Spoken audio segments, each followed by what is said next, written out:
All right, hey guys, OFD checking in here on a Saturday morning, and this morning we're going to be taking a look at the Bernhardt Binnacle GMT II. I just did a unboxing of this watch just about a week ago, and after wearing it for a week and spending a lot of time with it, I thought it was a great time to take a look at it. So, as I stated in the unboxing video, this is a one of 200 pieces made.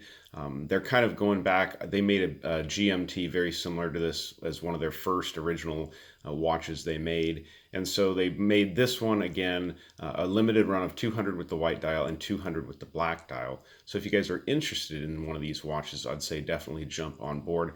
I did leave a link down below to the Bernhardt website in the description so you can take a check, or check them out. So obviously looking at this watch, it harkens to me to the Rolex Explorer GMT. Just the dial and basically the case is what really does that. As far as I mean, when I say the dial, I mean the white dial, not the indices or anything like that, because I think that's where the watch kind of shines. Somebody made a comment, I think it was Ray, down below in my last video, said it looked like a Rolex Explorer 2 and a monster had a baby, and it kind of, a Seiko monster, and it kind of does have that look. As a matter of fact, when I picked this watch up, I always liked the fact that the Binnacle divers have these almost shark tooth-like indices on them, very much like a Seiko monster. But then they've gone ahead and added the Arabic numerals at the 12, 6, and 9 position, which really set it apart. You do have a date position here at 3 o'clock, which they have added a 2.5 times magnifier there. And also, it's kind of neat because somebody mentioned it in the last video, and I think it's a great point, is that they've kept the indices at the 3, 6, 9, and 12 position short, so it actually fits in there with that date wheel quite nicely. So this watch is a 39 millimeter case from side to side, employs a 20 millimeter lug opening. Now I didn't measure lug tip to lug tip, but I'm pretty sure it comes in right about 46 or 47. Let me check that out. So yeah, 47. So you're at 47 millimeters from lug tip to lug tip. And we'll go ahead and check the thickness outside of that Cyclops. You're looking at 12.7. So very usable, very wearable watch. This is running the ETA 2836, which has been modified for this GMT movement, which is a very nice feature. Now this is a two-time setting GMT because you have a non-rotating 24-hour bezel on here. If this was rotating, you can actually keep track of 3 different time zones. The GMT hand is independently settable. As a matter of fact, we'll go ahead and move the hands around so we can get a better look at the dial on the watch. Now I'm going to go ahead and just move the hour hands, and as you can see, that GMT hand is going to move in conjunction with the hour hands. And let me also show you here that when you push this in, I'm going to mess up my time setting and whatnot, but I'll show you guys. Now when you turn this down, it actually moves it back 1 hour at a time. So it's the opposite of like my Steinhardt, where you turn it up and it moves it forward. This one actually moves it backwards through the time zones as such. So different. And then when you turn it up, that will change your date there. So screw down crown. This is a 200 meter waterproof watch. Now looking at the case on this watch, you have just a beautifully designed case, very similar to a Rolex style case.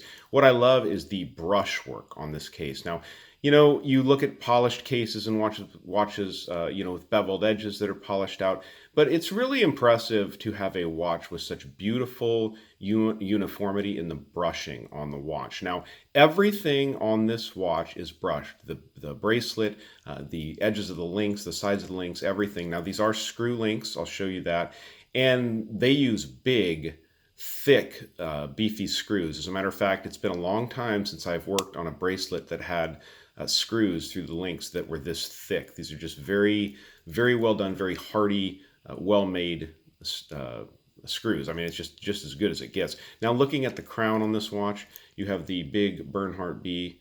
I hear people call these watches their Bernies, and I've kind of gone to saying that. It's a neat little name.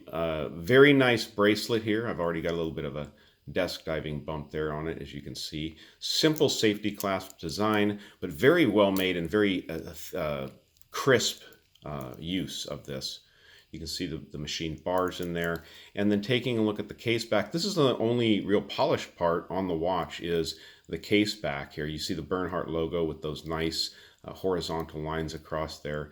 Lets you know that it's a 200 meter water resistant watch, all stainless steel. This is 316L stainless steel. and it has that ETA, which is a Swiss automatic movement. And this is a limited to 200 pieces, so this one is number 78 of 200. So very nice looking watch. If you're not familiar with the Bernhardt Watch Company, they really got their start in watches. Fred Bernhardt back in the early 1990s. By the mid 1990s, he was contracting watches out to law enforcement agencies, universities, fire departments with logos on the dials, and then basically branched out into making their own custom watches. So like I said, they have this watch available with the black dial or this one, the white dial. Now, if this is not original enough for you, maybe because it does look a lot like a Rolex Explorer, I would point you towards their Corsair GMT, the newest Corsair GMT. It's running the same movement. You do have a larger case at 42 millimeters from side to side, but it's a very nice looking, very unique watch. Now, those aren't limited edition pieces as this one is, but they're very nice. And also, I got to tell you, they've got a world timer right now on their website running a Miyota 9015, automatic movement, great looking watch, sapphire crystal, AR coating with the world timer function for like $287. I couldn't believe it.